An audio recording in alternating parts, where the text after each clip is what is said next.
Hello, my name is Julie Tomlinson, and this is my teaching philosophy statement for writing. As a future instructor of writing courses, my goal is to encourage students to develop an interest in and passion for writing. I believe that it is important to individualize writing instruction as much as possible in order to create interest and performance in the greatest number of students possible. It is imperative that as an instructor, I remember that each and every single student that will pass through my classroom has a different background and a different style of learning. It is my goal to learn about each student and present multiple methods of writing that will enable each of them to enhance their writing skills. One of the ways that I plan on enacting this mission is by creating a safe environment for my students.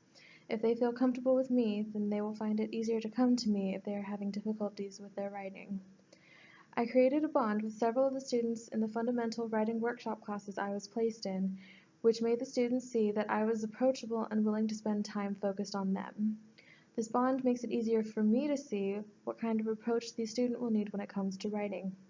One of my students needed to create an outline before filling in the gaps with details, while another discovered that he needed to draw out a diagram to see how his points related to each other. Another student was having difficulty getting her ideas from her head to the paper, so I talked with her and asked her to explain her argument, which she was able to do incredibly well. I encouraged her to write exactly what she told me instead of overthinking or trying to make it sound smarter. As a teacher, I want to see my students improve their writing.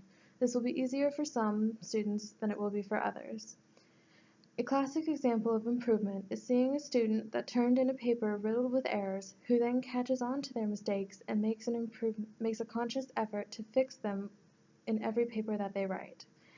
Another classic example of improvement is when a student begins by having difficulties organizing information into the most effective argument and learns how to structure their arguments in powerful ways.